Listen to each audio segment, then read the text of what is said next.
Selamat sore. Sore. Iya, apa yang bisa saya bantu? Cece, sorry, itu layarnya kenapa miring ya? Oh, layarnya miring, sorry sorry. Ini soalnya saya dari laptop, terus ini pakai handphone. Oke. Jadi oke, udah, heeh, gimana? Jadi bingung. Jangan bingung, kalau bingung entar nggak tahu lagi apa yang mau diomongin. Iya, saya tahu Lukatsuchi itu dari II saya. Mhm. II saya sering banget nontonin Cece. Mhm. Ini Ce, boleh tanya nggak, ini Cece nge-live apa enggak ya? Saya takut kalau Cece nge-live, II saya lihat lagi. Oh, enggak. Cuman pun kalau kita posting pasti semua data ditutup. Oh, Terus? oke. Mhm. Eee, jadi ceritanya saya tuh bukan bukan lagi ya, saya tuh kayak nyelesain tanah warisan dari kungkung. Kamu tuh ruwet banget, kenapa ya ruwet banget mukanya, auranya ruwet, stres kayak ruwet sekali, amarahnya tinggi. Kungkung itu engkong berarti ya? Iya, dari Mhm. mami. Mhm. Mami saya kebetulan udah meninggal tahun 2022. Jadi masalah ini kan bekas pabrik nih, Ce. Mhm. Pabrik ini tuh mulai bermasalah di tahun 2019. Mhm. 2019 itu saya dulu tinggal di Bali, Ce, 6 tahun. Iya. Ini 2019 tanahnya di saya mana? kenapa? Tanahnya di mana? Oke, terus? Gitu, saya pas pulang, pas nyepi tahun 2019 tuh saya sempat pulang sebentar banget Mhm. terus pulang dari saya balik ke itu saya sakit. Iya, karena ke Saya tempat sakit itu? enggak, justru saya pulang ke rumah aja, cuman Oh, emang pulang ke itu rumah. tempat lagi kisruh deh, lagi berantem gitu kan Iya. saudara-saudara saya. Rebutan harta? Terus iya, warisan biasa, C. Oh, kakekmu nih ada pesugihan atau sesuatu ya? Itu tanah bau darahnya kuat sekali loh. Bukan pesugihan, C, ke gunung. Dari kakek, mama juga ikut ya? Mama juga ikut kayaknya, anak-anaknya ada yang ikut juga sih? Enggak, mami saya sih nggak Kayak tahu ya, C, nemenin mami doang saya nemenin doang? enggak juga. Mami saya tuh malah Kristennya lebih taat dibanding saya gitu, gitu. Dulu waktu Cuma kecilnya pernah nemenin doang. oh gitu. Itu Nah, tanah terus saya pulang baunya darah banget. Terus, sorry. Nggak itu tutup. orang yang bau darah tuh ada berapa orang deh, C. Mhm. Saya sempet, tahun 2019 saya pulang balik saya sakit, ke dokter nggak kedetek sakitnya apa, jadi saya kayak pendarahan terus gitu loh. Mmm, mhm mhm. Sampai mama saya bilang, "Coba deh berobat ke Jakarta." Saya pulang ke Jakarta, berobat, cuman dokter bilang endometriosis sama PCOS. Mhm. Udah, masih begitu terus tuh sampai saya balik lagi, sampai waktu di itu saya ketemu orang-orang itulah, dia mengaku dia bisa melihat apa segala macam gitu Mhm. kan. Awalnya kan dulu kalau saya dulu masih, dibilang taat, beribadah juga enggak, percaya Tuhan juga enggak, berapa kali dulu saya sempat kecewa gitu kan ya, Mmm, gitu. terus? Jadi saya coba ikutin nih orang nih, saya disuruh, mandi waktu itu, saya mandi Mhm. ke sana, saya suruh makan daun kelor, saya makan daun kelor, dia doain saya, dia doain ya saya ikutin gitu kan. Cuman terakhir-terakhir saya ngerasa kok, ini orang kok kayaknya nggak bener gitu. Energi yang saya dapat nggak bener gitu, terus dia bilang, dia ngomong kalau sampai, dokter aja nggak bisa detect, ya itu pasti ada campur tangan makhluk-makhluk itu katanya, itu dari pabrik kata dia. Mmm. Terus saya mikir kan dari pabrik dari mananya gitu, karena saya jujur saya nggak tahu tuh zamannya opa saya dulu dia, pesugihan dan lain-lain tuh saya nggak tahu gitu, saya juga baru tahu belakangan waktu masalah pabrik ini muncul gitu. Mhm. Nah, Jadi kamu saya taunya dari ikutin siapa? dari tante saya, dari II itu, sama dari mami saya. Oh, iya iya iya. Mama saya juga sempat ngomong dulu katanya kungkung ke gunung dapat ini gitu. Mhm mhm. Itu ditanam Dan lagi di pabrik ya? iya, betul. Oh. Abis opa saya meninggal, pegawai pabrik tuh kesurupan, C. Iya, terus? Nah, saya sempat mama saya tuh panggil pendeta untuk doain kan. Mhm. Nggak bisa. Lumayan lumayan sempet, Lama deh nggak ada kasus-kasus macam-macam Ya. gitu. Sampai saya yang akhirnya saya memutusin buat, ya udah saya kayaknya karena saya sakit, usaha saya pun jadi kacau, hidup saya pun kacau, jadi saya pikir, ya udah saya pulang dulu ke sini, kita obatin, setelah selesai ya nanti kita lihatlah apa yang bakal terjadi gitu kan. Hmm. Pas saya pulang ke sini tuh mama saya manggilin saya pendeta. Mm-mm. Berapa orang deh dipanggilin gitu untuk doain saya gitu, karena kan saya Mm-mm. akhirnya cerita kalau ini saya ngerasa saya diganggu gitu. Saya tuh Terus? merasa terganggu banget, saya tiba-tiba kayak suara saya bisa dengar sesuatu yang aneh-aneh gitu. Terus, waktu itu didatangin pendeta dari Jogja. Jadi saya belum ngobrol sama itu pendeta, eee, malam sebelum saya ketemu buat besok paginya nih saya mau ngobrol sama pendeta itu, saya tuh ngerasa perut saya semakin sakit, Mm-mm. kayak di titik itu tuh sakit banget gitu. Saya pergi makan sama mereka, pendeta itu sama saudara saya kebetulan, pas pulang mama saya duluan yang ngobrol sama itu pendeta di kafe deket tempat saya. Mm-mm. Pertama kalinya saya ngerasain saya mau tidur, saya itu baru merem, terus saya kayak bisa ngeliat siluet diri saya sendiri gitu loh. Mm-mm. Terus saya jadi kayak besokannya setelah saya ngobrol sama pendeta itu apa segala macam, saya masih nggak ngerasa aneh, pas malamnya saya lagi ngumpul sama temen-temen saya jadi kayak gimana ya, orang ini badannya di sini, orangnya di Mm-mm. sini. Cuman kayak ini kok jalan-jalan gitu, ini apa Mm-mm. yang saya lihat gitu. Mm-mm. Berkali-kali saya mikir kan, eee, ini tuh apa? Saya nggak ngerti, saya nggak pernah ngalamin hal-hal begini nih di hidup saya gitu. Mm-mm. Saya tanya sama pendeta waktu itu, pendeta di Bogor. Saya nanya, "Om, ini tuh kenapa? Apa kalau emang Tuhan mau kasih saya, eee, karunia buat ngelihat atau apa?" Karena saya dari kecil sering banget mimpi ngusir setan, C. Mm. Gitu. Saya pikir apa Tuhan mau pakai saya, cuman kok Tuhan mau pakai saya belum siap banget, saya takut, orang saya penakut gitu. Mm. Sampai itu pendeta doain saya, nggak tahu gimana pokoknya ketutup deh, saya udah nggak bisa lagi tuh jalan-jalan begitu, gitu. Terus urusan pabrik ini mama saya meninggal, jadi nggak ada yang mau tahu urusan pabrik lagi kan. Dan tagihan-tagihan pabrik, orang-orang pabrik tuh taunya tempat saya. Mm-mm. Jadilah saya yang harus nerusin gitu, mau nggak mau gitu. Nah, waktu tahun lalu kan saya merit, tahun lalu terus dari sebelum merit tuh saya udah mikir, udah deh saya nggak mau ke pabrik-pabrik dulu karena saya tahu energi di sana negatif sekali gitu. Mm. Sampai saya hamil, mau nggak mau saya harus ke pabrik, pulang dari pabrik tuh bener-bener baru keluar dari pagar pabrik tuh saya muntah-muntah, padahal selama hamil saya nggak pernah muntah-muntah gitu kan. Mm-mm. Mm-mm. Terus selang seminggu kalau nggak salah saya keguguran.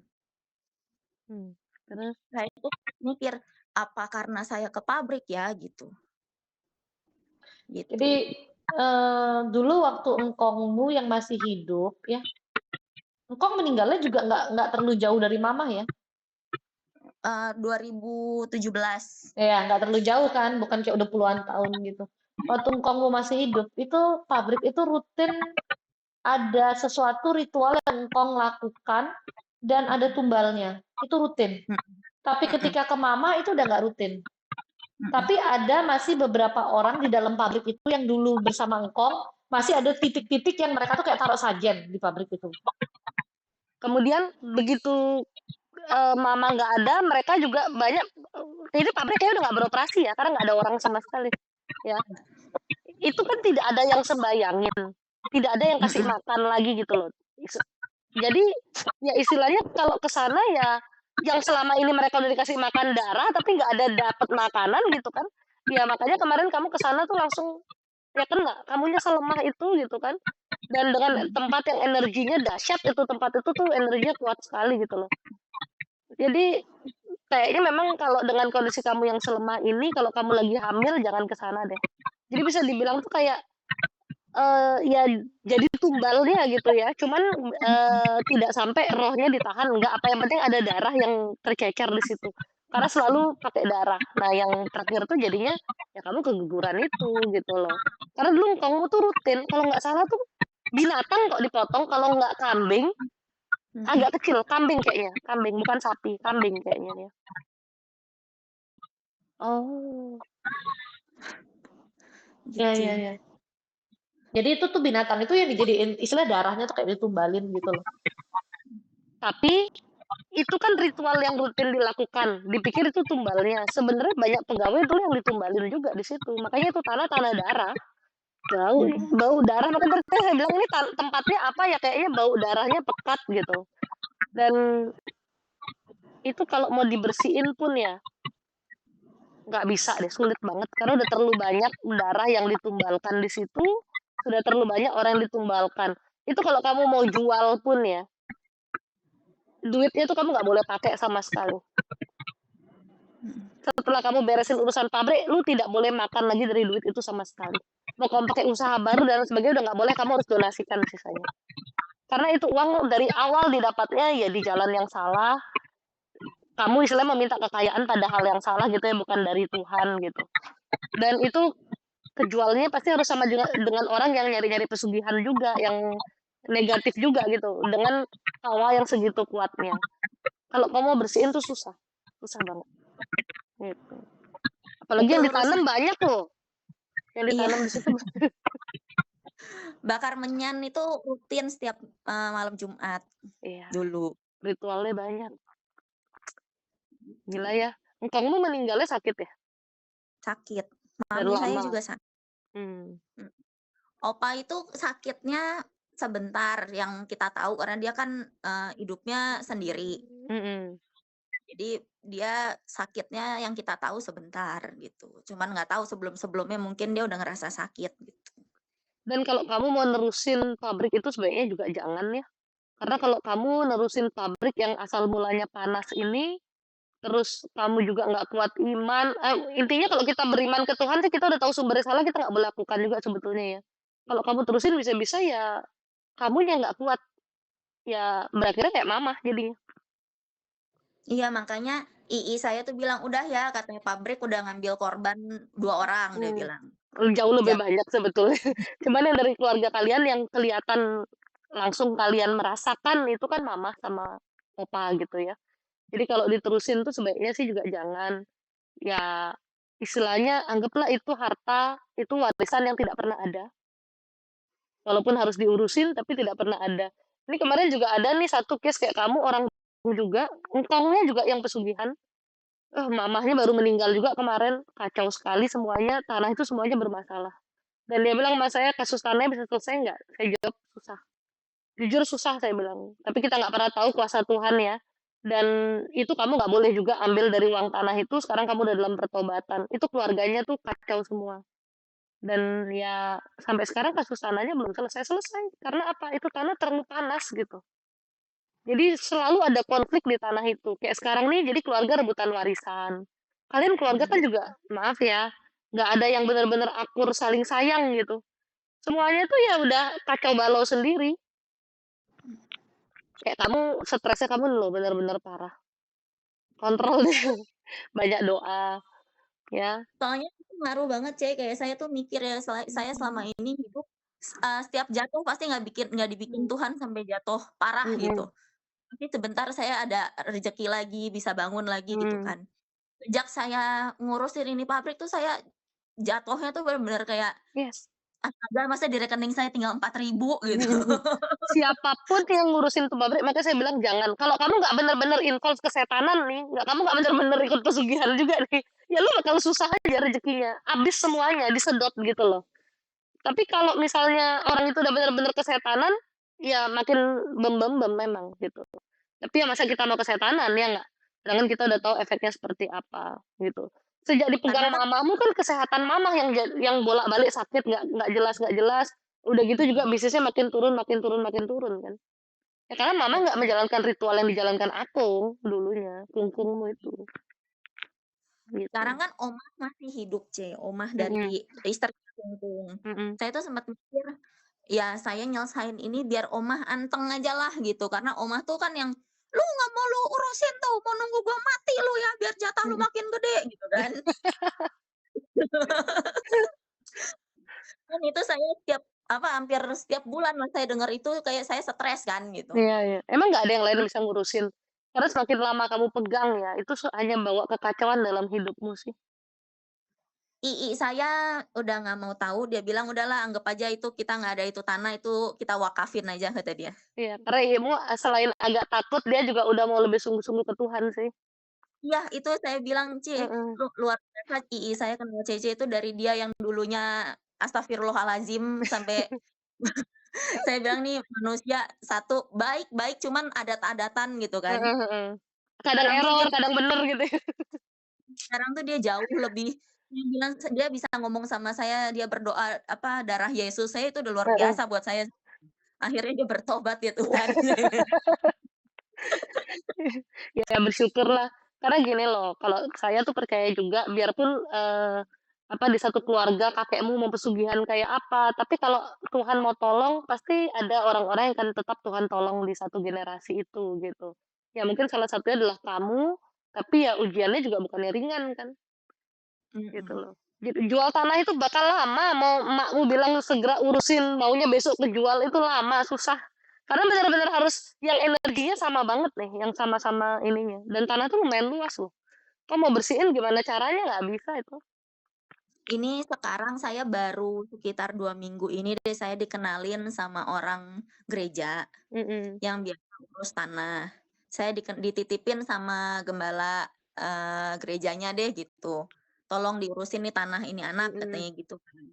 Cuman waktu awal saya mikir, "Oh ya ini kayaknya orang, okelah," gitu kan. Kok Hati-hati makin ke aja, sini saya bilang, "Makin ke sini kok jadi kayak saya punya utang ya," saya bilang, "saya harus bayar ya, ini, saya harus bayar itu, saya dikejar-kejar," saya bilang, "ini nggak akan selesai juga gitu, heeh. gimana?" Kalau biarpun dititipin sama gembala, gembalamu kan juga menilai dia dari sisi manusia ya. Ya, Mhm, dengan mata jasmani, nggak tahu hatinya. Cuman pesan saya hati-hati aja, karena itu kan emang pekerjaannya dia. Dan untuk masalah pertanahan itu adalah ladang duit yang sangat enak. Jadi, ya, dari dana misalnya biaya cuman 300.000 bisa minta sama kamu 30 juta gitu loh. Memang ada mhm. orang-orang yang dia kasih duit juga gitu, tapi ya akan lebih banyak habisnya, sedangkan bisa dibilang ya memang kondisi keuangan kamu tuh lagi nggak baik-baik aja, bahkan kamu lagi sangat bingung gitu, kok bisa tiba-tiba seperti ini gitu. Ya karena kamu mulai pegang urusan-urusan pabrik itu, yang sebetulnya kamu nggak boleh sih, nggak boleh involve di situ sama sekali. Apalagi dari hasil uang, eee, penjualan itu, aduh jangan jangan kamu coba-coba ya, kasihan anakmu, kasihan dirimu juga, itu panas sekali loh, gitu. Nah ini katamu keluargamu yang lain ngeributin, ya kalau yang ngeributin tuh suruh dia yang ngurusin loh. Makanya semuanya ributin, nggak mau ngurusin tuh gimana saya yang dikejar-kejar pajak segala macem, itu kan kita yang Mhm, dipanggil pengadilan apa gitu kan. mhm, Saya kemarin tuh mikir, "Aduh ini pajak kalau PBB kita nggak bayar udah bertahun-tahun, nanti bisa disita, bisa malah kita hilang," gitu saya mhm. pikirnya. Saya cuma mikir, "Ini saya nggak mau nih nenek-nenek semakin berisik," saya pikirnya begitu. Yang tinggal sama dia di saya gitu, Mhm. Oh, anak-anak sekarang kamu semua serumah? enggak, saya nggak serumah, adik saya Heeh. yang serumah rumah Mmm, saya. Nah itu pun oma saya itu kan sudah membuat kita dari muda juga kita astagfirullah gitu sama dia kan, kitanya kepahitan, udah gede heeh. jadi saya bisa lebih, "Oh ya dia emang begitu udah tua, ya udah," gitu. Cuman kadang ada waktunya kita kayak, "Aduh kenapa sih ini nenek-nenek?" Gitu. Heeh. Emosinya terpancing gitu ya? Iya kayak, "Ya Tuhan," saya bilang, "saya tuh nggak mau jadi anak durhaka, nggak mau jadi cucu durhaka, cuman jangan dipancing terus," gitu. Mhm mhm. Ya orang dia juga kalau bahasa saya sih bilangnya kesetanan gitu ya, dia juga kesetanan. Orang-orang kalau tidak mengenal Tuhan ya pasti perkataannya menyakitkan, tindakannya tuh nggak bisa kamu cerna kadang-kadang dengan akal sehat gitu ya. Ya itu, kalau kamu udah mau sungguh-sungguh di jalan Tuhan sebaiknya kamu lepas urusan tanah ini, gimanalah cari caranya. Ya saudara kan banyak, kalau mereka mau rebutin tuh tanah jangan cuman mau duitnya dong kan gitu. Ya serahin aja ke mereka, Mhm, kamu bilang, "Saya udah bener-bener nggak mau, saya udah bener-bener lepas, eee, apa, saya juga nggak minta hasil apapun dari tanah itu, ya udah kalian urusin lah, kalian bawa," gitu.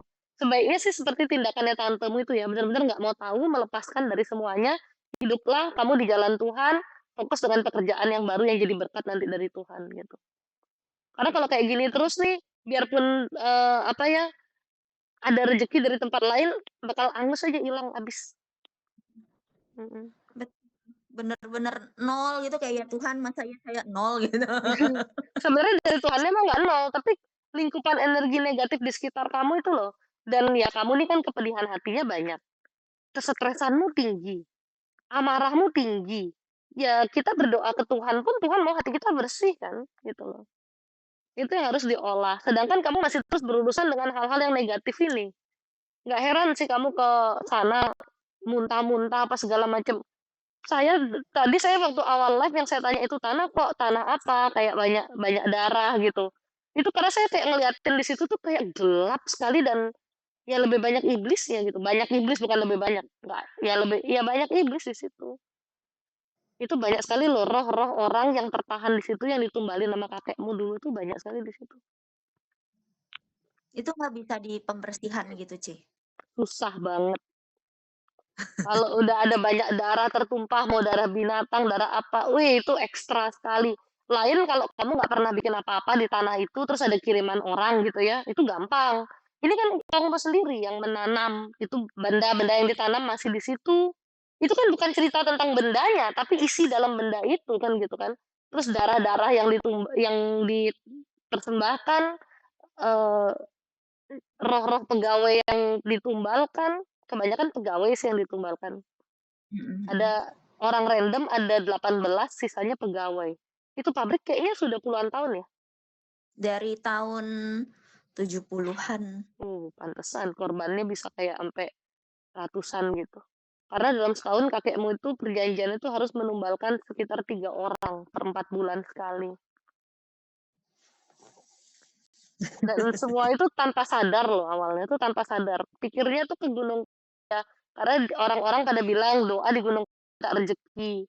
Ketemulah dengan satu kuncen, dengan satu orang yang kayak ya bisa katanya bantu gitu loh. Terus kayak diajak ngobrol, ini loh orang ada ritualnya kok kalau mau bener-bener kaya. Nah itulah ikutan ritual pesugihan. Kacau. Gitu. Dulu dia katanya, kata kuncennya karena opa saya yang dapat duluan tuh wangsitnya gitu kan istilahnya karena dia berangkat bertiga katanya. Katanya dia akan sukses katanya, akan sukses duluan, tapi nanti tengah jalan dia akan ada godaan katanya. Kalau dia tahan akan godaan itu, dia akan sukses sampai dia mati gitu kan. Cuman ternyata di tengah jalan kan opa saya tergoda. Mm-mm. Makanya kenapa langsung hancur berantakan gitu. Godaannya perempuan. Iya, betul. Godaannya pokoknya selalu dosa, ke dosa aja arahnya dibuat ya. Sebenarnya Makanya enggak. Hidup tuh ya kalau kita minta rezekinya dari iblis ya, ya habis nggak ada juntrungannya aja. Kita selalu dijerumuskan ke dalam another perbuatan dosa aja gitu loh. Ya. iya. Kasihan sih engkongmu meninggalnya juga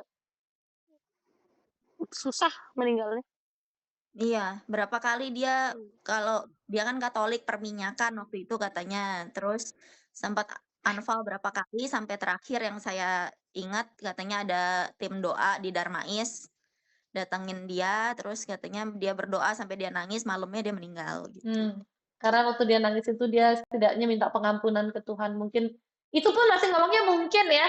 Mungkin ada banyak kesalahannya dia. Si engkau nggak lupa sama segala yang dilakukan. Itu pun dia masih ngomongnya mungkin gitu loh. Jadi itu yang bisa waktu itu yang ngelepasin dia tuh itu.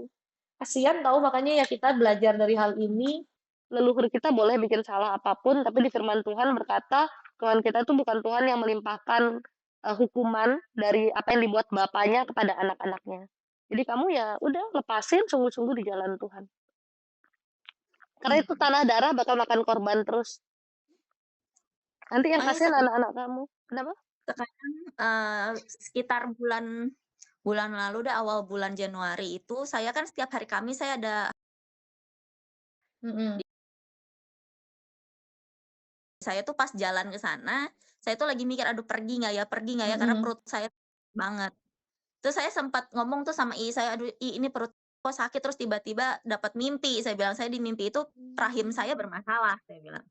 Kayak gimana ya ya coba lalu periksa katanya cuman saya pikir aduh saya nanti dulu deh periksanya gitu saya masih positif ini kayak sakit karena saya hamil deh saya bilang gitu kan jadi di jalan saya mau ke tuh saya ngomong saya berdoa aduh Tuhan mujizat Tuhan tuh masih ada saya bilang kalau emang boleh hamil kasih hamil kalau ini rahim bermasalah mudah-mudahan bukan yang parah saya bilang karena mama saya kan kanker serviks jadi saya takut gitu kan Terus saya bilang, "Aduh kalau emang jalan apa yang mau ternyata belum sesuai sama jalan Tuhan, jangan bantu biar Keke nggak terlalu kecewa," saya bilang. Di sepanjang ibadah tuh perut saya sakit banget, ngilu kanan kiri gitu kan. Saya pegangin perut terus ada altar call, saya maju didoain, selesai didoain perut saya itu, meredalah sakitnya, masih ada nyeri-nyeri cuman nggak terlalu parah. Hari Kamis pagi saya tes pack itu negatif. Mhm. Terus saya iseng, saya ngomong sama suami saya, "Beb, coba deh nanti, Sabtu pagi kalau kita bangun, langsung ke Indomaret beli test pack," saya bilang, "nggak tahu feeling aja," saya bilang. Hasilnya samar, terus saya langsung ke dokter kan hari itu, cuman karena saya masih hamil muda, jadi masih nggak kelihatan gitu. Saya cuman bilang sama dokter, "Dok, pastiin rahim saya nggak ada apa-apa kan ya, Dok?" Saya bilang, "Nggak ada penyakit, nggak ada apa, karena saya takut, saya dikasih Mhm. mimpi," saya bilang gitu. Puji Tuhannya hamil, sepanjang mandi, kalau mandi pembersihan juga saya bilang saya siram di perut, cuman, "Tuhan nggak ada sakit penyakit, saya boleh hamil," saya bilang, karena berapa dokter kan bilang saya susah hamil Iya, gitu. siram maaf ya, pakai kayak cebokan gitu loh. Oh, Nggak apa-apa kok mhm. pakai cebokan juga. Karena memang pintu masuknya hal negatif salah satunya dari kelamin kita itu. Kelamin itu kan tempat, ya bisa kita bilang kayak ada hawa nafsu, dari situ juga kan gitu. Banyak doa, dan banyak hal yang harus kamu lepasin sih, luka batinmu yang dari masa kecil, kekecewaanmu. Dan tolong jangan terjerumus lagi, ya keluargamu udah salah jalan, pesugihan ya, biarpun kungkung yang melakukan gitu ya. Mhm. Bersyukur kamu mengenal Tuhan, dan jangan lagi tuh lakukan hal-hal mau tarot kek, mau disuruh cuman baca ramalan apa kek, atau pakai gelang ini biar gini-gini, janganlah, jangan buat ikatan lagi gitu. Kamu tuh udah cukup sensitif dengan ikatan yang ada, makanya kamu sering dikasih mimpi dan lain sebagainya. Tapi di satu sisi Tuhan juga tolong kamu kan, gitu. Ya, atur hidup baik-baik ke depannya untuk sungguh-sungguh di jalan Tuhan. Mas, kamu tuh di satu sisi mau mengandalkan Tuhan. Di sisi lain hal-hal dunia ini membuat kamu ruwet, membuat kamu stres. Jadi kayak narik langkahmu gitu loh. Jadi sumber stresnya hal yang dari pesugihan datangnya. Makanya tadi kenapa dari awal saya bilang lepasin itu. Ya. Kamu nggak perlu bertanggung jawab atas semua hal yang memang bukan tanggung jawabmu kok. Apalagi kalau memang tidak mengambil apapun dari situ dan memang tidak boleh ambil apapun. Gitu. Ya, jangan cari penyakit untuk diri sendiri.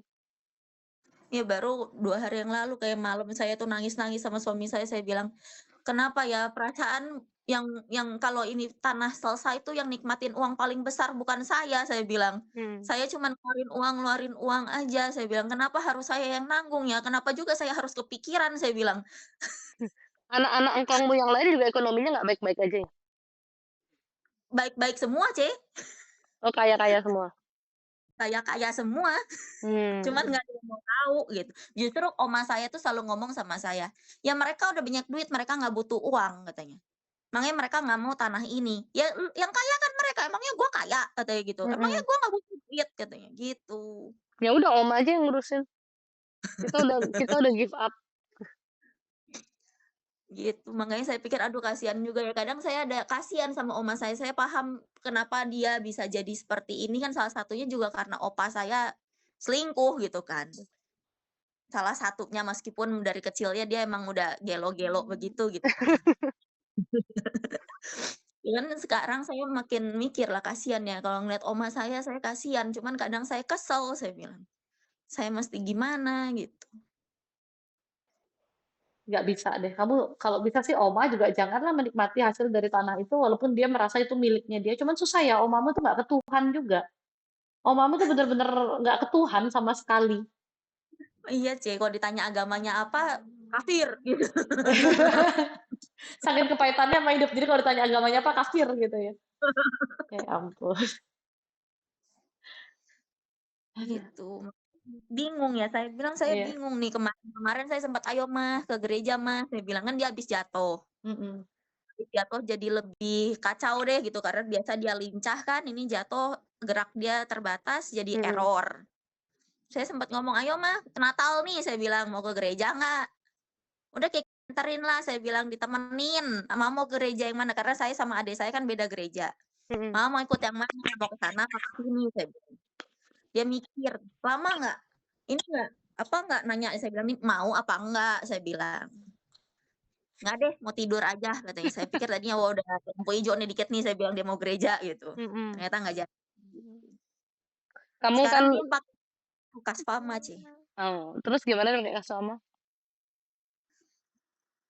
Dia jadi bisa tidur katanya, sebelumnya dia Oh, nggak bisa tidur. kamu kan minta jadwal kan sebetulnya karena pengen tahu itu tanah ada harapan nggak sih, ya kan? Itu tanah bisa dibersihin nggak sih? Kamu kepikiran mau bersihin pakai garam, udah nggak usah buang-buang garam, buang-buang duit lu, ya. Ini yang ya, garam itu kamu beli dari kami ya, karena itu.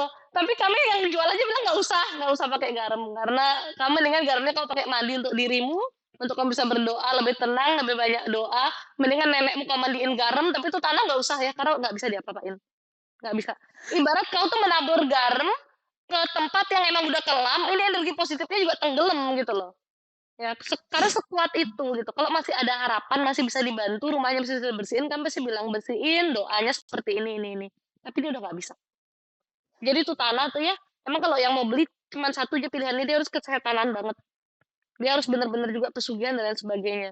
Dan semakin kalian berusaha supaya gimana tanah itu beres, tuh semakin akan banyak complicatednya. Duit kalian akan disedot habis, kesehatan juga pasti terganggu, yang pasti damai sejahtera udah nggak ada. Itulah apa yang sumbernya dari iblis gitu loh. Tapi nenekmu emang berharap banget sama tanah itu. Cuman ya atas kebaikan Tuhan sih kalau saya bilang juga makanya tanah itu belum laku-laku. Karena kalau dia sampai nikmati lagi, aduh jadi sakit penyakit dan lain sebagainya di badan, jadi dosa Mm-mm. gitu.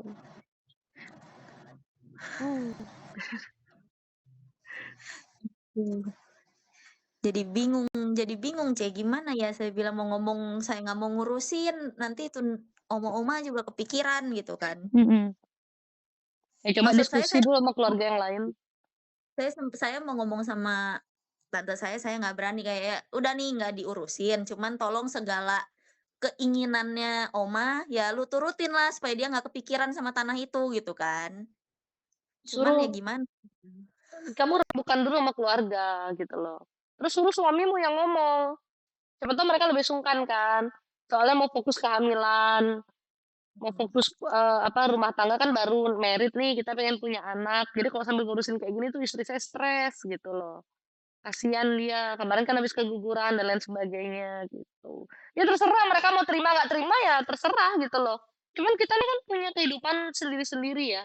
Dan kamu udah tahu nih kamu involved di sesuatu yang sangat buruk gitu loh. Yang damage-nya tuh bakal keras ke kehidupan kalian. Ya, misal kamu mau juga apa ya, kamu menyenangkan oma, tapi yang kamu korbankan dirimu, suamimu, anak-anak, kamu udah nggak Mhm, sendiri loh. Kamu harus berpikir panjang untuk itu. Ya, mhm. dengan stresmu kamu lampiasin terusnya ke suamimu, bukan lampiasin gimana ya? Kadang jadi gampang nangis, gampang marah. Dia kan juga kayak stres juga jadinya kan. Nggak Ya baik untuk kasihan rumah tangga kalian. Ya, kasihan banget, kadang saya juga mikir ya, kasihan banget ya ini suami saya ya, saya sempat mikir ini, kayaknya kalau suami saya bukan dia dari lama kok udah diceraiin kayak gitu saya. ini dia pikir ini begitu nikah, aku dengan dia adem-adem ayem, kok ini masalah yang dari luar yang nggak beres-beres.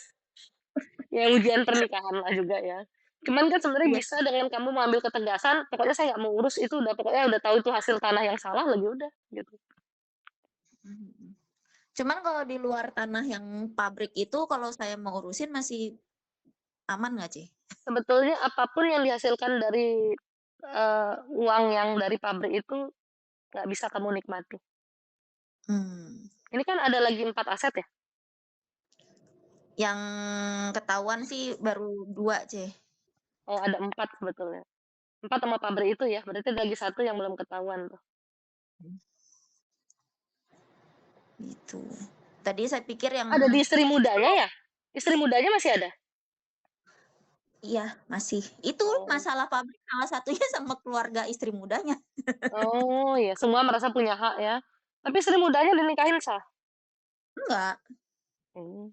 Ya kan nggak ada surat-surat untuk kan yang diakui sama negara kan yang secara sah aja. Nggak ada Iya, buat betul. wasiat tapi. Nggak, ada wasiat cuman secara kemarin dicek ke pengacara, ke ahli baca tulisan, apa segala macam itu tidak sah katanya, karena tidak secara notaris.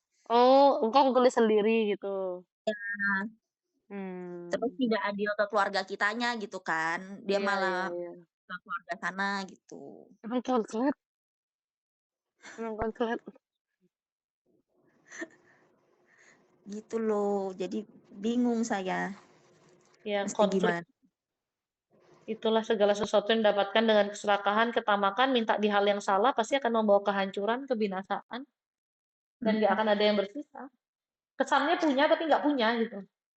mhm. Padahal awal-awal mama saya juga nggak terjun di pabrik, setelah opa Mhm, saya sakit baru dia masuk ke pabrik. Mhm. Itu tuh saya sempat ngomong, saya telepon mama saya cuman, "Mami, kita kan selama ini hidup kayaknya nggak dari sana ya," saya bilang. Mhm. "Bisa nggak Mami nggak usah urusin," saya bilang, "nanti takutnya kenapa-kenapa," saya bilang. "Kan mama saya kan masih kekeh," ya itulah saya bilang, "Mama saya itu serakah," saya bilang. Mmm. Saya sempat ngomong sama mami, "Nggak usah serakah, udah kalau emang udah waktunya punya kita, pasti jadi milik kita," gitu kan. Cuman, akhirnya sakit. Saya waktu mama saya meninggal juga, aduh saya ngerasa betapa marahnya saya gitu kan. Saya Mhm. minta sama Tuhan tuh kasih sembuh, saya bilang. Mhm. "Kenapa Tuhan malah ambil?" Saya bilang. Itu mama saya meninggal di rumah aja tuh saya masih teriak-teriak sama mama saya, "Mami tuh kenapa sih?" Saya bilang. "Nggak Mhm. ngerti, ini Mami kenapa? Mami mau dipanggilin ambulan," saya bilang. Pokoknya saya nggak ngerti dia tuh kenapa, pokoknya kesel aja karena mama saya kan kadang suka lebay kan kalau sakit Mhm gitu, saya mhm pikir mhm. manja lebaynya gitu. Saya marah-marah, terus setelah mama saya meninggal tuh rasanya marah banget kayak, "Mami ya Tuhan," saya bilang, "urusannya di dunia lo belum beres," saya masih punya adik satu yang ini masih metal-metal juga nih adik gitu kan. Mhm mhm. Saya nggak bisa ngurusin dia, saya bilang, "Ini gimana sampai mama saya udah 100 hari ya kayaknya ya, saya tuh ibadah 100 harinya mama saya, baru saya ngeliatin foto dia, saya bilang, "Ya udahlah Mila, ikhlaslah," saya bilang, Mhm. "ikhlaslah Mami kalau mau jalan-jalan lah," saya bilang gitu. Tapi nggak ikhlas juga, cuman lagi berdiri aja. Makanya saya Iya, bilang lukamu tuh banyak, kecewamu tuh banyak. Ya kamu udah tahu mamahmu dulu ngurusin tuh pabrik sampai kayak gitu, kamu sendiri yang ngomong, ikut-ikut lagi ngurusin tuh pabrik. Jadi gara-gara kok emang.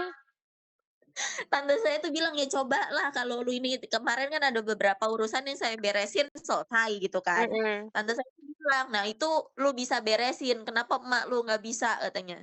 Makanya saya pikir ya mungkin saya berdoa kali ya, saya bilang saya masih punya iman lah sedikit-sedikit gitu meskipun masih oleng-oleng gitu, gitu. Kalau bisa jangan involve, tapi ya kembali lagi keputusan di kamu ya. Saya hanya kasih tahu jawabannya seperti itu, yang bisa saya bantu sejauh ini hanya itu, ya kembalikan ke keputusannya kamu, gitu loh. Gitu. Sama ini C, kan saya menikah, eee, suami saya sekeluarga tadinya Mhm. saya nggak maksa dia buat pindah agama kan. Karena dari awal pacaran saya bilang kan udah umur segini, pacaran pasti serius, terus saya ingat pesan mama saya kalau mau nikah harus cari yang seiman, saya bilang. Mhm. Saya bercandainnya waktu itu, "Saya nggak mau ya tahu-tahu emak gua bangkit lagi dari laut kan kagak lucu," saya bilang, "gara-gara gua nikah beda agama," saya bilang, gitu. Dia yang masuk, dia yang milih sendiri, sempet awal-awal ya dia cuman mungkin saya pikir dia cuman pindah-pindah aja gitu kan. Mhm. Waktu baru awal-awal saya mulai mandi pembersihan deh, berapa kali saya mandi, itu saya ikut ini, ada worship night sepanjang sepanjang saya mandi tuh saya cuman berdoa, "Aduh Tuhan, mudah-mudahan keluarga saya diselamatin lah," gitu, "suami saya bisa berubah," saya bilang, "gimana juga kan dia kepala keluarga ya, harus jadi imamnya," gitu. Mhm. Saya nggak mau saya sadar saya tuh jadi perempuan vokal sekali, saya nggak mau, peran rumah tangganya diganti, Mhm. gitu. Eee, selesai ibadah pas lagi ibadah worship night itu tahu-tahu suami saya tuh ngomong, "Nanti pulang, aku mau ngomong," kata dia. Saya pikir ngomong apa nih orang suka aneh-aneh gitu kan. Mhm. Kita pulang dia ngomong, "Kita mulai sekarang kita setiap malam berdoa yuk," katanya. Saya wah, haleluya. Doa yang langsung dijabah Tuhan ya. Sambet setan apa ya, saya bilang, "Cuman kalau berdoa bukan setan dong," saya bilang. Mhm.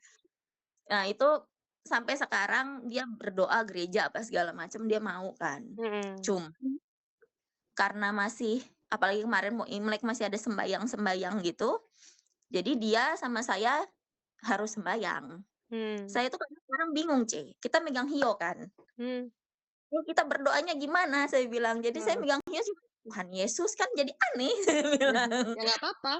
Kalau di firman Perjanjian Lama kan ada juga, di kemah suci itu ada, dupa ukup-ukupan. Dupa ukup-ukupan itu kan kalau dibakar keluar aroma yang harum seperti hio, cuman sekarang Mhm, bentuknya udah dijadiin hio gitu loh ya. Jadi kalau dibilang kamu tuh sembayang, Imlek, ya ikuti aja ada tradisinya, tapi kamu sembayangnya ke siapa gitu.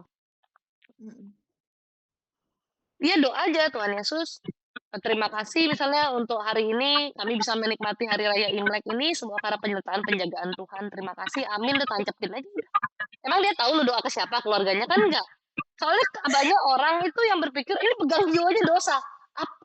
mhm, Enggak gitu konsepnya gitu loh. Enggak gitu konsepnya, kecuali kamu ikut doanya dibilang, "Ayo doa ke dewa langit." Kamu ikutnya ke dewa langit gitu. Jadi dosa, tapi kamu pegang aja hiunya, kamu doa ke Tuhan, tancapin di situ.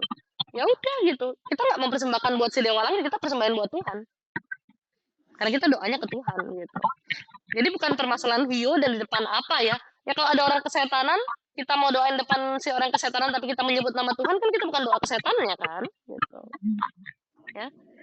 Banyak sekali tuh kalau teman-teman yang baru masuk Kristen gitu makanya jujur ya banyak orang yang beragama lain itu agak antipati karena dirasa terlalu fanatik ya. Jadi kayak nggak mau mhm. gabung di kegiatan keluarga lagi. Kalau ada acara adat gitu kita benar-benar tarik diri gitu. Selama itu kita masih bisa jalani dan tidak mengganggu keimanan dalam artian dia juga nggak tahu kita berdoanya ke siapa, doa aja ke Tuhan.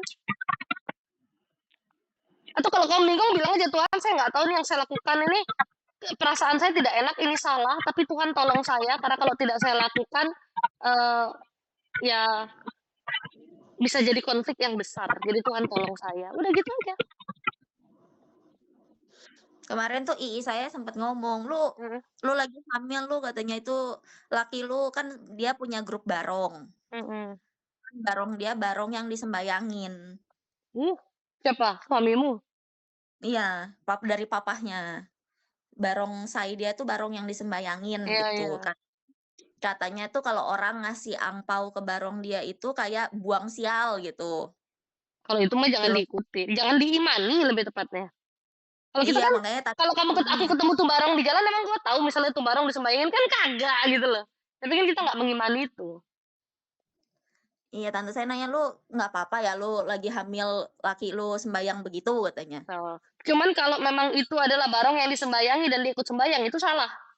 Tapi kalau misalnya kita cuman penghormatan gitu kita taruh tapi kita doanya ke Tuhan, ya beda ya. Tapi kalau itu barang memang disembayangi dengan tujuan khusus, ya jangan ikut seharusnya. Kalau saya nggak ikut nih kayak hari ini aja barongnya jalan kan harus ambil apa bahasa mereka ambil gitu karena mau cap gomeh. Mhm. Nah mau keluar nanti kan ada yang festival cap gomeh itu. Barong dia itu jadi pengiring joli, Ci. Hmm. Gitu, jadi harus ambil apa, dia sembayang, saya enggak gitu. Kayak saya waktu awal kenal dia juga saya mikir, "Orang gila kali ya barong disembayangin," saya bilang gitu Ya kan. bilang aja sama dia, "Kalau kamu sekarang udah mau sungguh-sungguh di Tuhan, ya kita lepasin lah yang kayak gitu-gitu." Masalahnya dia sebelum pindah agama, dia sudah janji sama papanya kalau dia akan tetap Jadi barong. mer ngurusin itu lah karena nggak ada penerusnya gitu. Oh, wah susah. Gitu, Sembayangin selama barongnya itu yang nggak boleh sih. kayak kemarin saya diajak dia bilang, "Malam kita ke rumah sana harus sembayang barong karena barong hari ini mau jalan," kata dia. Cuman saya mikir, "Ngapain ya?" Saya bilang, "Ya kita sembayangin barong ya?" Saya bilang kayak Mhm, mhm. Aku kira sembayangan yang kayak kita biasa kan pai-pai ke altar mhm, gitu, itu masih boleh. Ya asal kita doanya ke Tuhan, tapi kalau sembayang barong nih sih enggak sih. makanya saya bilang, "Wah ini agak kacau." Untungnya kemarin dia mungkin tahu ya saya agak gimana gitu kan. Jadi, "Udah deh, udah diselesain siang aja," katanya, "udah malam kita nggak usah sembayang," dia bilang gitu. Mhm. Gitu, jadi saya juga sempat mikir tuh waktu yang saya keguguran, terus ekonomi saya sama suami saya kacau gitu kan. Saya Mhm. salah jodoh nggak ya? Karena gara-gara mungkin karena tante saya itu selalu ngomong, "Lu jangan sampai salah jodoh lu ya, mendingan nggak punya jodoh lu dibanding salah jodoh," gitu kan. Saya tuh jadi kepikiran, "Saya salah jodoh nggak ya? Ya Tuhan," saya Ya bilang enggak lah, gitu. cuman kalian berdua kan sama-sama ada ikatan yang kuat dari leluhur. Makanya juga saling tarik-menarik bisa ketemu. Cuman kalau yang masalah kemarin tuh murni karena kamu tuh involve ke pabrik. Dulu sebelum kamu ngurusin ini hidupmu baik-baik aja kok, Mhm, ya. bener. Siapapun yang ikut nyemplung di situ, itu udah kacau. Jadi ya kalau kamu mau aman sejahtera, lepasin tinggalin sungguh-sungguh di jalan Tuhan. Suamimu ini kan bisa bilang newbie, orang baru lah ya. Mungkin pengertiannya juga belum sepenuhnya. Ya pelan-pelan diajak. Kamu juga nggak bisa tiba-tiba kayak orang baru masuk gitu. Kita kasih pengertian terus kita paksa gitu nggak bisa. Kasih pengertian pelan-pelan gitu. Iya, saya kan ngomong, "Beb, boleh nggak sih kalau, saya lebih aktif di gereja?" Saya bilang, "Karena sebelum saya sama dia kan saya aktif lumayan sering ikut apa, komsel gitu kan. Sekarang boleh nggak saya ikut gitu lagi?" Gitu kan. Saya Mhm, mikir saya nggak sama dia ya, kalau dia saya bawa, dia nih orangnya adat-adatan, saya bilang. Nah, kalau dia nggak mhm. seneng nanti malah bikin ngerusak suasana, itu kan nggak enak. Dia bilang, "Kata aku sih jangan ya," kata dia, "karena dia punya, apa ya, dia punya pengalaman hidup dia waktu kecil kan dia banyak ditinggal sama mamahnya karena mamahnya pelayanan wihara," gitu. Mhm. Jadi dia, "Udah ya udah cukup emak gua aja," kata dia, "jangan sampai bini gua ikut-ikutan," dia ngomongnya gitu. Makanya saya pikir, "Aduh gimana ya?" Saya bilang, "Saya pengen pengen lebih, banyak di gereja," gitu. Tapi Ada keinginan. esensi kita melayani itu adalah orang rumah kita juga harus sukacita dan damai sejahtera. Mhm, Jadi dari lingkungan terdekat dulu baru bisa kita keluar gitu. Cuman kalau kamu ingin tertanam di satu gereja ikut komsel kan bukan tiap hari kamu komsel, kan cuma seminggu sekali paling kalau komsel kan. mhm. Ya, ya itu kan Itu masih nggak bisa. boleh Ah, nggak boleh tuh, nggak boleh. Saya minta ibadah setiap Kamis ke dia, awalnya nggak mau, sekarang aja dia baru mau. dia emang ada rasa kesepian, rasa apa ya, dia berpikir kayak aku nggak mau nanti anak-anakku juga kayak aku gitu, kayak ngerasa nggak ada Mhm, orang tua gitu. mhm, Mungkin maka itu dia dari awal tuh kayak antipati. Ya makanya semuanya pelan-pelan lah. Ketika kamu berhasil ngajak dia ke Tuhan, secara otomatis kan dia juga pengen deket. Kayak sekarang dia udah mulai minta doa sendiri, ya bawa terus dalam doa. Yang bisa mengubahkan hati manusia itu kan hanya Tuhan, ya mhm. kan? Mhm. Kamu kalau berdoa jangan cuma minta keinginan materi, minta pemulihan hatimu nomor satu. Karena dengan hatimu yang sepahit ini, sekecewa ini, sesetres ini, sebingung ini, istilahnya kayak doamu tuh nggak, ya yang kalau orang bilang doanya didengar dengar tapi pengabulannya lama gitu. Karena Tuhan mau lihat hati kita tuh dipulihkan dulu gitu kan. Untuk mengalami urapan Roh Kudus itu ya kamu harus benar-benar buka diri di hadapan Tuhan, ya. Kadang tuh saya mikir, "Kenapa ya Tuhan tuh kasih saya keluarga yang metal-metal begini nih?" Gitu. Keluarga Kayak metal-metal. kayak Tuhan tuh punya pandangan apa sama saya sekuat apa ya bisa ngadepin keluarga saya yang ini baru keluarga dari mama saya gitu kan. Mhm. Saya saya tuh nggak tahu papa saya siapa, awalnya. Semuanya ditutupin gitu kan. Sampai akhirnya saya ketemu sendiri, saya kontak kan dan bapak saya ada di luar negeri, dia udah berkeluarga lagi sekarang, saya baru bisa terima bener-bener, ya udahlah saya ikhlas gitu aja kayaknya baru-baru ini gitu. Mhm. Saya sempat mikir waktu saya mau buka usaha baru di saya hubungin dia lagi karena sebelumnya kan saya sempat berantem sama dia, saya cuman mikir, "Aduh, saya mau buka usaha baru, kalau saya sama orang tua saya sendiri masih diem-dieman, masih marah-marah, nanti saya takut rezeki saya seret," gitu. Mmm. Kadang-kadang juga metal-metal gitu kan saya jadi, ini udah mencoba cuman yang di sananya metal-metal kan kesel Iya. gitu. Kita tuh nggak bisa meminta dan mengatur kita lahir di keluarga seperti apa. Tapi di balik semua hal itu kan Tuhan sebenarnya memberikan juga pertolongan ke kamu. Cuman kadang-kadang itulah, manusia tuh tidak memahami bagaimana Tuhan bekerja, bagaimana kehendak Tuhan. Dan kita tidak memahami bahwa kita semua ini uh, terjadi karena ada keterikatan kita juga dengan mereka gitu loh. Dan ya masalah itu makanya harus kembali ke hati kita itu loh dipulihkan. Kadang-kadang responnya bukan karena mereka yang metal-metal juga, kita juga meresponnya karena kita masih banyak kepahitan, gitu. Tadi baru Yang dari dulu sini juga konsultasi anak yang kepahitan, luka batin, ya begitu banyaknya orang tua yang mereka juga nggak dalam Tuhan. Mamamu juga Kristen baru-baru kok, bukan yang dari dulu waras gitu. Itu banyak orang yang tidak sungguh-sungguh di dalam Tuhan dan melahirkan anak-anak dengan generasi luka batin yang parah. Karena mereka berjalan dengan egonya mereka masing-masing, dengan pola pikirnya mereka masing-masing. Oleh karena itulah, tapi anak-anak seperti itu juga tetap pasti ketika masih ada di hatinya ingat Tuhan, pasti tetap ada pertolongan. Sekarang kita mau apa nggak ditolong gitu. Apalagi kalau kamu mau punya anak, kamu sama suamimu dua-dua harus waras, jangan dua-dua bawa luka batin. Kalau kamu belum, kalau suamimu belum bisa ditolong ya kamu dulu gitu. Ya. makanya dulu saya mikir saya nggak mau nikah, Cek. Saya sempat ngomong sama mama saya nggak mau nikah, gila. Ini contoh di depan mata udah kacau balau semua. Saya bilang buat apa nikah kalau bikin susah gitu kan. Makanya waktu saya mutusin saya buat nikah sama suami saya tuh saya berdoa, Tuhan benar nggak ya, boleh nggak ya yang ini ya, saya bilang. Kira-kira gimana gitu, boleh nggak kasih tanda, saya bilang, kan saya nggak ngerti, saya bilang, Tuhan tolong kasih tanda gitu. Berapa kali saya dimimpiin mama saya sama keluarga dia, mama saya ngomong sama saya di mimpi, ya saya juga nggak ngerti, saya kan nggak bisa ngertiin mana yang Tuhan ngomong, mana yang iblis ngomong, kan semuanya sama gitu, saya nggak bisa beda gitu. Cuman saya lihat, ya begitulah C, makanya saya ngomong sama dia, "Perasaannya gue habis kawin, katanya orang habis kawin berkatnya banyak, kagak ada." Kayak nggak boleh ngucap gitu loh. Masalahnya setelah kita nikah kan banyak hal yang harus dibereskan juga. Kamu dan suami sama-sama bawa luka, bawa keterikatan. Kalian yang lebih dulu sadar aja siapa yang harus di jalan Tuhan gitu. Kalau masalah jodoh apa enggak, jawabannya adalah jodoh. Jadi karena kamu selalu berpikir kayaknya dia bukan jodoh gua, bukan, dia tuh emang jodoh lu. Kalau bukan jodoh saya pasti bilang bukan jodoh sih, lu maksa gitu. Enggak, dia emang jodoh kamu. Ya jodoh itu terjadi karena ada ikatan dan lain sebagainya, kan kita juga nggak tahu ya. Makanya apapun itu, sekarang sungguh-sungguhlah hidup di jalan Tuhan. Tidak ada hal yang bisa nolong kamu selain itu. Dengan ikatan keluarga yang astagfirullah banyaknya. Mamahmu juga dulu sebelum Kristen suka kesana kemari kok. Ikut temennya ini itu, ada orang bilang bisa kuamia, bisa baca nasib, ramal nasib, bisa nambah rezeki, ikut sana sini sana sini. Iya kan?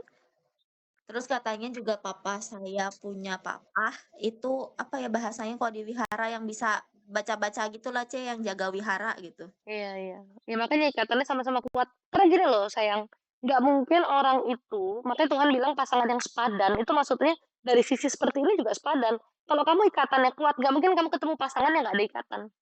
Pasti ada ikatan juga dua-dua, gitu loh. Cuman bedanya siapa yang duluan masuk dalam pertobatan aja nih.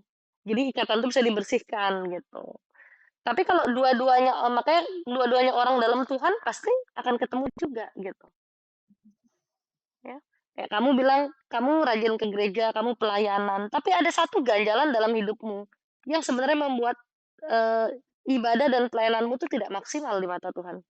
Nih, kekecewaan, kepahitan, amarahmu tuh udah bener-bener deh. Kalau kamu bilang sebenarnya kamu orang yang ceplas-ceplos, karena itu amarah yang di dalam keluar, yang buat kamu bersikap tidak tenang dan seperti eh, tidak bisa menolerir hal yang salah gitu. Mungkin karena karakter kamu juga kamu anak sulung perempuan yang juga terbiasa ngatur, jadi ya keluarnya jadinya lebih kayak ngomel, ngerepet gitu ya. Sebenarnya itu karena ledakan di sini. Kalau kamu lagi tenang, kalau kamu udah tenang, udah beres, nggak sampai separah itu sih. Ya, Kamu pembersihan dengan cuma pembersihan. Doanya itu loh tadi. Saya mau mengampuni Tuhan. Saya mengampuni bapak saya. Kamu tuh biarpun kamu cari bapakmu, kamu terluka sekali loh. Ya kan? Kamu mengampuni ibumu, tapi kamu ngerasa aku dibohongi. Ibu nggak pernah, mami nggak pernah jujur sama aku. Mami nutupin semuanya. Mami egois, mami ini itu perasaan kamu di dalam. Kamu sayang, tapi ya kayak anak tadi di sini tuh, kamu sayang, tapi ada jaraknya di hatimu itu. Itulah kamu harus lepasin pengampunan. Ya, jangan sampai luka batin, luka orang tuamu, dan perkataan-perkataan negatif dan toksik dari keluargamu dulu, yang pesan dan kesannya sebetulnya baik, tapi penyampaiannya negatif, itu mengkacaukan rumah tanggamu dengan pasanganmu. Karena pikiranmu tuh seringkali berpikir kayak, ih kayaknya emang beneran begini deh. Kayak ini karena begini deh, karena begitu. Gitu ya. Jadi, oke, saya selalu bilang ibadah itu bukan cuma doa, bukan cuma pelayanan, tapi kekang hati, kekang pikiran. Keduanya itu. Ya, saya bantu kamu doa ya. Kamu doa, kalau kamu udah bingung, kamu sebut darah Yesus aja. Nanti kalau saat saya doakan di bagian kandungan kamu, di perut kamu, kamu pegang dengan kedua tanganmu ya, kanan kiri ya. Yuk kita doain.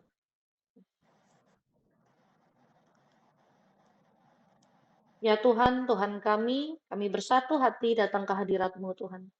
Tuhan, hadirlah bagi kami. Hadir di setiap tempat kami Tuhan. Karena kami percaya kuasa Tuhan tidak memandang ruang dan waktu. Hari ini Tuhan pertemukan kami, pertemukan dalam sesi konsultasi online ini, di mana Roh Kudus yang bekerja, Tuhan yang bekerja. Setiap apa yang kuperoleh sebagai informasi darimu Tuhan, sebagai hikmat yang harus disampaikan kepadanya telah Tuhan sampaikan. Dan Tuhan telah mendengar apa yang menjadi keluh kesah dia, masalah dia. Bahkan tanpa dia bercerita pun, Tuhan tahu seluruh jalan kehidupannya. Tuhan melihat setiap kebingungannya, kepedihannya, amarah yang besar yang ada di dalam dia, Tuhan. Luka sejak masa kandungan hingga hari ini, Tuhan. Tuhan melihat semua itu, tidak ada yang terluput. Tuhan, dari lingkungan keluarga yang sangat jauh dari Tuhan, bahkan hidupnya dalam jerat iblis, Tuhan menolong dia, Tuhan mengangkat dia, Tuhan memperkenalkan dia kepada Engkau, Tuhan, kepada jalan kebenaran. Dan Tuhan, hari ini Tuhan mau buka jalan bagi dia, jalan untuk pemulihan hati, di mana dia akan sungguh-sungguh lebih dalam mengenal Tuhan, di mana Tuhan telah memberitahu apa yang harus dia lakukan, apa yang harus diubahkan dari dia, hal-hal yang harus dilepaskan dalam dia, Tuhan. Oleh karena itu Tuhan, hanya ada kuasa Tuhan yang hadir di sini, hanya Tuhan yang bisa menolong kami, hanya Tuhan yang bisa memberikan pemulihan itu. Dan di dalam nama Yesus, kami memohon pemulihan itu terjadi. Ada kuasa Tuhan di dalam dia, ada kelepasan di dalam dia Tuhan.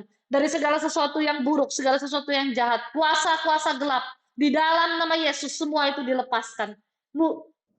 Ikatan-ikatan, jerat-jerat iblis Tuhan musnahkan, Tuhan hancurkan.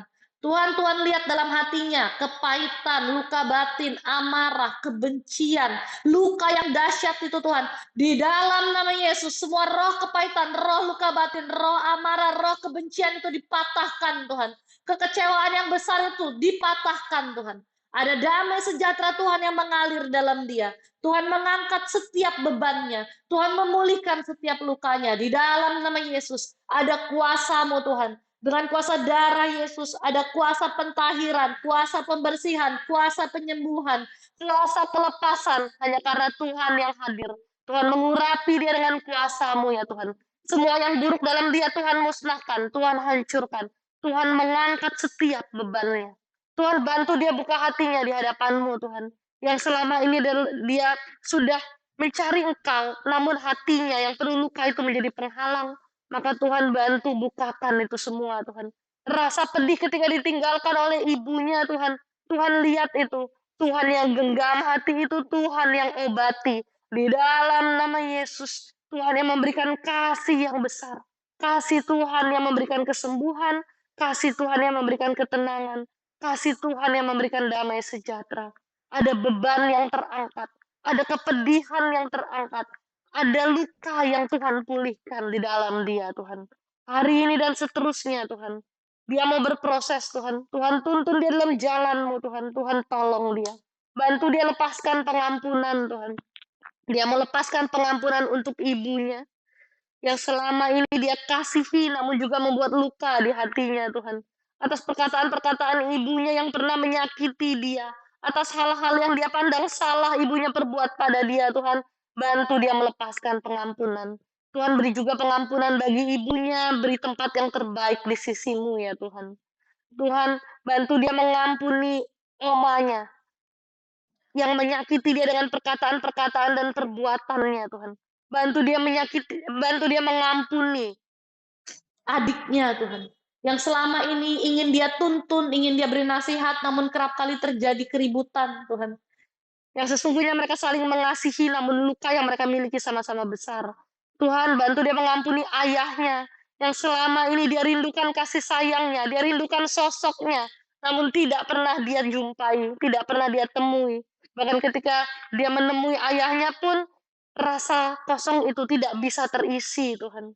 Bantu dia mengampuni siapapun dalam hidupnya Tuhan, yang kerap kali mengucapkan kata-kata yang menyakitkan dia, kata-kata yang membuat dia terluka, kata-kata yang kasar, bahkan kata-kata penuh bulian Tuhan dalam hidupnya dia Tuhan. Bantu dia melepaskan semua itu. Roh kepahitan itu telah Tuhan singkirkan dan Tuhan berikan kasih, karena itu berikan dia kemampuan untuk mengampuni Tuhan. Tuhan angkat setiap bebannya Tuhan di dalam nama Yesus. Tuhan berikan kemampuan mengampuni itu. Di dalam nama Yesus ada kelegaan, ada kedamaian, ada sukacita. Di dalam nama Yesus hanya ada jamahan Tuhan dalam hatinya. Semua yang buruk Tuhan ambil, semua yang negatif dalam dia Tuhan bersihkan. Pikirannya Tuhan jernihkan. Yang selama ini pikirannya ruwet dan stres. Dia bukan hanya berpikir untuk dirinya Tuhan, tentang dirinya, tapi begitu banyak masalah yang dia tanggung, dan semua itu sebetulnya bukan yang harus dia tanggung, Tuhan. Tuhan memberi dia hati yang penuh kasih. Di dalam kepedihannya, walaupun dia pernah marah juga kepadamu, Tuhan. Dia bahkan pernah berusaha untuk menjauh darimu, Tuhan, tapi Tuhan tetap menggenggam tangannya. Tuhan tetap tenangkan dia. Ampunilah dia juga, Tuhan. Bila selama ini, Tuhan, dia hidup dalam kepahitan. Ampuni dia, ya Tuhan, bila selama ini, Tuhan, dia pernah salah langkah. Dia pernah salah mengambil keputusan hidup, melakukan perbuatan-perbuatan yang salah. Ampuni dia bila selama ini dia pernah marah kepadamu, Tuhan. Dia pernah kecewa kepadamu, Tuhan. Karena kami ini tidak layak, Tuhan. Kami tidak pantas untuk kecewa kepadamu, Tuhan. Ya Tuhan, Tuhan bersihkan dia dari segala yang buruk. Ada urapan Tuhan di dalam dia, ada tangan Tuhan. Bila ada kuasa-kuasa kegelapan yang selama ini mengganggu dia, Tuhan, membuat hidupnya tidak tenang, pikirannya lebih stres, kepahitan itu yang menguasai dia karena tambahan gangguan-gangguan kuasa kegelapan itu, Tuhan. Di dalam nama Yesus, segala kuasa-kuasa gelap itu dimusnahkan dan dihancurkan. Tuhan memberkati kandungannya, sakitnya Tuhan pulihkan. Tuhan angkat segala sakit penyakit itu. Kuasa-kuasa gelap yang ada di dalamnya, Tuhan bersihkan. Di dalam nama Yesus, ada kuasa pemulihan, ada kuasa penyembuhan. Di dalam nama Yesus, ya Tuhan, hadirlah Tuhan, berikan kuasa-Mu. Ada kuasa penyembuhan untuk kandungannya Tuhan. Yang selama ini dia khawatirkan, yang melemahkan imannya. Yang selama ini membuat dia bingung dan takut Tuhan. Yang selama ini menjadi momok bagi dia. Di dalam nama Yesus, segala yang buruk itu Tuhan bersihkan, Tuhan hancurkan. Hanya ada kuasa Tuhan, ada penyembuhan terjadi. Nama boyara, nama boyare, hama boyare, harama syaratarani katarahunayara. Ya Tuhan, Kau yang terbesar, Kau yang terbaik, Kau yang terdahsyat Tuhan. Hanya ada kuasa Tuhan dalam dia. Semua yang buruk itu Tuhan keluarkan, Tuhan musnahkan. Apapun itu Tuhan, termasuk sakit penyakit dalam kandungannya, Tuhan bersihkan. Yang selama ini Tuhan bercokol di situ, hal-hal negatif itu Tuhan bersihkan semua. Tuhan keluarkan, Tuhan hancurkan. Tidak ada kuasa melebihi kuasa Tuhan, dan hanya kepada Tuhanlah kami berpegang. Dengan kuasa darah Yesus, Tuhan bersihkan kandungan itu. Dengan kuasa darah Yesus, Tuhan tahirkan kandungan itu. Dengan kuasa darah Yesus, Tuhan bersihkan semua yang jahat, Tuhan musnahkan. Yang buruk Tuhan musnahkan, Tuhan bersihkan. Menjadi buah kandungan yang bersih, yang kudus Tuhan. Di mana Tuhan akan memberkati mereka dengan keturunan yang penuh berkat. Keturunan yang membawa damai sejahtera. Di dalam nama Yesus, ya Rama, ya Raba, ya Rafa. Ya Yahweh, ya Shana, ya Seketerahana. Tuhan mengurapi dia. Tuhan jauhkan dia dari segala gangguan iblis. Tuhan lindungi dia, lindungi suaminya, Tuhan lindungi keluarganya, Tuhan. Segala yang buruk itu Tuhan musnahkan. Tuhan jamah hatinya. Jamah hatinya dengan sukacita, jamah hatinya dengan damai sejahtera. Jamah hatinya dengan kelepasan. Segala luka itu, segala sakit yang dia rasakan, Tuhan angkat dan Tuhan hilangkan. Ada kelegaan di dalam dia, ada damai sejahtera, ada Tuhan yang hadir bagi dia. Ya Tuhan, kami mengucap syukur untuk pertolongan Tuhan, mengucap syukur untuk setiap jawaban-jawaban yang Tuhan berikan. Kami mengucap syukur karena kebaikan Tuhan. Karena Tuhan selalu mau menolong umatnya. Tuhan selalu mau menolong orang-orang yang masih mencari Tuhan dalam hidupnya, yang berdoa kepada Tuhan. Maka itu Tuhan, tolonglah dia Tuhan. Tolong dia di antara keluarganya Tuhan, yang hidupnya masih terjerat dengan kuasa gelap, Tuhan telah memanggil dia. Berkati dia Tuhan, kuatkan hatinya, teguhkan hatinya di dalam jalan Tuhan, agar dia juga bisa menjadi berkat bagi keluarganya, memberikan pertolongan bagi keluarganya juga. Dan membawa seluruh keluarga dalam jalan-Mu Tuhan, terutama suaminya Tuhan. Agar suaminya Tuhan gerakkan hatinya, Tuhan ubahkan hatinya. untuk sungguh-sungguh hidup di jalan Tuhan dan melepaskan segala ikatan-ikatan yang buruk. Hanya dalam nama-Mu Tuhan kami berdoa. Amin. Amin. Gimana? Apa yang kamu rasakan ketika kita berdoa tadi? Nggak tahu, C. Campur aduk. Campur aduk ya. Tapi kamu mulai menyadari lagi ada perasaan-perasaan yang selama ini kamu nggak tahu itu ada dalam hatimu ya. Mungkin stresnya. Jadi itu perasaan yang kamu sadari itu harus kamu doakan terus. Dan tapi setidaknya kamu udah ada kelegaan, ada rasa tenang sedikit, pikiranmu juga lebih lempeng gitu ya. Apa Iya. yang di dalam kandunganku tuh bukan sesuatu yang gawat memang, tapi memang ada sesuatu yang negatif. Cuman ya doakan terus dan tiap kali kamu berdoa minta kesembuhan untuk perutmu, untuk kandunganmu supaya ya Tuhan jaga, Tuhan berikan kesehatan, kamu pegang pakai tangannya gitu. Tapi hamil kan, C? Maksudnya hamil bisa hamil gitu? Enggak, sekarang kan hamil. Cuman saya udah 2 kali ke dokter tuh hasil USG-nya masih samar-samar terus. Oh, iya kalau kamu kehamilannya masih kecil kan belum bisa kelihatan babynya emang. Makanya minimal mesti 2 bulan, berapa 8 minggu ya? Karena saya juga dulu gitu tuh hamil anak pertama, ke dokter nggak kelihatan bayi. Setelah berapa minggu baru kelihatan. Gitu. Ini kan Jadi baru banget. agak deg-degan gitu loh, kok nggak Mhm. kelihatan gitu. Cuman kalau kamu hamil, kamu jangan ke sana ya. Kalau tes packnya 2 samar tuh, dulu saya juga 2 samar ternyata hamil. Samar nggak Enggak, kelihatan tes packnya. sekarang udah 2 jelas sih, C. Saya 2 hari sekali saya tes pack, nggak sabar. Ya hamil sih, hamil. Cuman ya kamu jangan dulu ke pabrik kamu, banyak-banyak doa aja. Kalau Nggak bisa mau, kamu saya lepasin, turusan kamu lepasin. dari awal saya tahu saya hamil, saya udah bilang saya nggak mau nginjakin kaki ke sana, saya bilang. Makanya saya tadinya saya oper itulah pekerjaan urusan pabrik, saya oper ke yang orang gereja itu. Biar dia yang selesain, saya pikir pokoknya saya terima beres, saya Ya tanda kalau dimintain tangan. duit, mintain aja ke omamu. Kan dia yang mau. Iya, cuman kan gitu jawabannya, malah saya diajak ribut. Nah, ya udah. Bingung nggak tuh? Bingung nggak tuh? Gitu. Iya nggak apa-apa lah, saya pikir nantilah coba. Emang dari awal saya udah males banget ngerjainnya gitu kan, kayak males cuman ya gimana, saya tadinya masih mikir, "Oh ya ini masih lumayan besar nominalnya," gitu. Mhm. Cuma enggak ya, daripada kenapa-kenapa ya. Iya. Mulailah Dikasih bijaksana. Kalau mau ikut jalan Tuhan, apalagi udah dapat tuntunan, dapat jawaban, ya lakukan yang Tuhan udah kasih tahu. Ya. Saya tuh ngeliatin kamu dari tadi, kamu tuh mirip sama sepupunya suami saya. Persis kamu, dengan luka batin yang sama juga. Ya, mudah-mudahan Tuhan pulihkan kalian. Ya, kamu dan suami, keluargamu semua. Amin. Saya cuma mau pesen, ya, jangan abai dengan panggilan Tuhan. Jangan lagi salah jalan, jangan lagi mundur dari Tuhan. Sepahit apapun kehidupan, kamu harus percaya juga kalau Tuhan itu membuat segala sesuatu, pertama pasti ada maksudnya, yang kedua pasti ada pertolongan. Jadi jangan sampai kita nih hidup kepahitan sama Tuhan. Kita nih siapa sih sebetulnya kok berhak kepahitan sama Tuhan, kan nggak berhak ya. Jadi jangan sampai kamu ada kemunduran iman, melainkan mulai hari ini teruslah maju di dalam jalan Tuhan pastinya. Ya. Udah mau jadi ibu yang waras, please. Dari dulu tuh saya selalu tanya, C, gimana cara membedakan mana suara Tuhan, mana bukan? Kalau kamu mau tahu mana suara Tuhan, mana bukan, ini pertanyaan banyak orang sebetulnya. Tuhan itu tidak yang bersuara seperti kayak kita dengar bisikan gitu. Itu jarang sekali terjadi. Paling kalau di saat kau tuh terlalu bebal mungkin iya ya ada bisikan.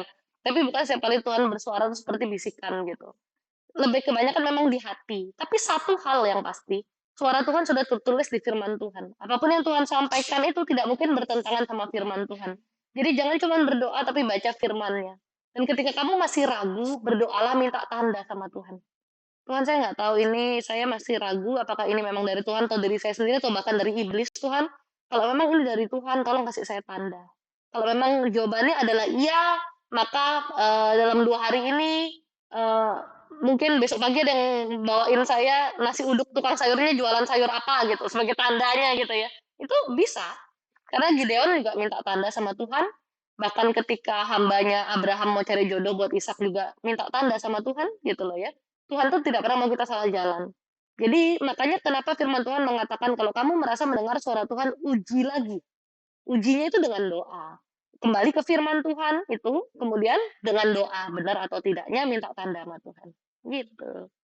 Kemarin Ya. saya sempat berdoa minta tanda-tanda sama Tuhan, C. Terus saya buka Alkitab, saya Mhm. lupa ayat mana, itu kata-katanya kurang lebih itu kayak jangan minta tanda-tanda kalau apa iman lu aja masih rohani apa pokoknya iman lu masih ngaco gitu intinya. Ya ada benernya karena lebih gampang disesatin. Cuman daripada kamu dalam kebingungan, Tuhan juga nggak mau. Ya, ya sembari kamu tumbuhkan iman. Tumbuhkan iman itu nggak bisa kalau kamu nggak lepasin pengampunan, nggak lepasin luka batin. Itu kan jadi tembok yang besar untuk yang menghalangi. Kalau kamu tahu apa ya namanya perumpamaan ini bukan perumpamaan sini hal nyata gitu ya. Kamu tahu kutu itu sebenarnya dia bisa loncat tinggi sekali. Kutu itu bisa loncat tinggi. Tapi kalau kamu ambil kutu, kamu masukin di dalam satu box kecil, dia akan loncat setinggi box itu aja kan. Dia pasti bakal nabrak, bakal nabrak, bakal nabrak gitu. Dan kamu kurung dia di situ dalam beberapa lama. Ketika kamu keluarin, walaupun sudah nggak ada dinding pembatas, dia hanya akan loncat segitunya aja. Gitu loh.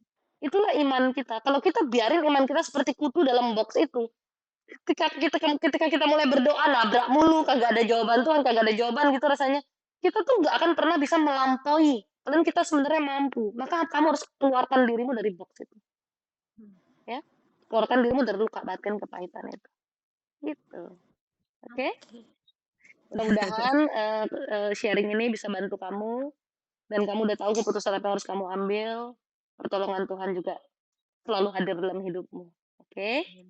Tuhan berkati ya. Oke. Ya, sama-sama. Bye. Bye-bye.